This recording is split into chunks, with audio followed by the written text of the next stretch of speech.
Herkese merhaba, GenFET Türkiye'den Burcu ben. Oyunlaştırma günlüklerinde bugün ben de sizlere Kevin Verbeek'ten bahsedeceğim. Kendisi Pennsylvania Üniversitesi'nin hukuk araştırmaları ve iş etiği profesörü.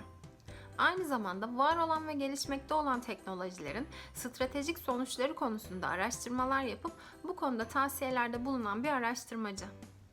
Bu bağlamda bir dönem oyunlaştırma ile ilgili araştırmalar da yapmış, hatta sonrasında For the Win ismini verdiği oyun düşüncesiyle işinizde nasıl devrim yaratabileceğinizi anlatan kitabını paylaşmış. Kitap, sorunlara tıpkı bir oyun tasarımcısı gibi yaklaşmayı, ilgi çekici deneyimler yaratarak çalışanları ve müşterileri nasıl motive edebileceğinizi anlatıyor.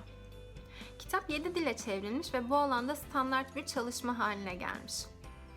Sonrasında ise Gamification Toolkit adını verdiği, daha çok vaka çalışmalarını incelediği e-kitabını çıkarmış. Ayrıca kendisinin Coursera'da yaklaşık 18 saatlik bir oyunlaştırma eğitimi bulunuyor. Eğitim yaklaşık yarım milyon kayıtla bu alanda en başarılı çevrimiçi kurslardan biri olarak geçiyor.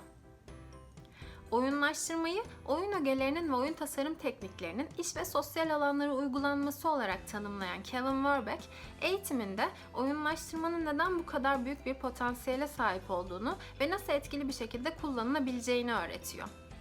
Ayrıca oyunlaştırmanın pazarlama, insan kaynakları, çalışan motivasyonu, müşteri deneyimi ve daha pek çok alanda kullanılabilmesi için 6 adımlı bir çerçeve sunuyor kendisi. Literatüre D6 modeli olarak geçen bu model aslında 6 adımdan oluşan bir oyunlaştırma tasarım sürecini anlatıyor. Bu 6 adımdan ilki iş hedeflerini belirleme. Bu adım oyunlaştırmanın bir problemden yola çıkması ve ölçümlemesinin sorunun çözümü üzerinden yapılması gerektiğini anlatıyor. Yani aslında iş hedefi yoksa eğlence ve ödüller için oyunlaştırma yapılmadığını anlatıyor. O nedenle buradaki amaç mümkün olduğunca somut hedefler çıkarmak olmalı diyor kendisi. İkincisi, katılımcılardaki hedeflenen davranışları belirleme. Bu kısım bir önceki aşamada belirlenen iş hedeflerine gitmek için katılımcılarda hedeflenen davranışlar olarak tanımlanabilir.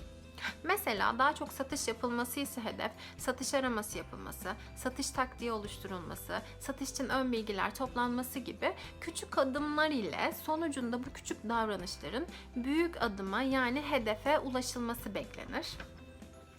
Üçüncüsü, oyuncuları tanıma yani persona oluşturma. Büyük hedefe giderken küçük davranışları herkes aynı motivasyonla yapamaz.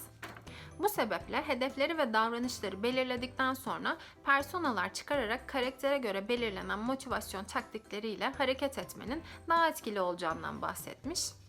Dördüncüsü, aktivite döngüleri sağlama.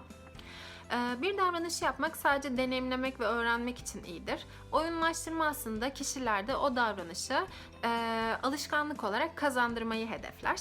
Kevin Verbeek aslında burada davranışları içselleştirmek için uzun süreli döngüler ve yardımcılar kullanmanız gerektiğinden bahsetmiş.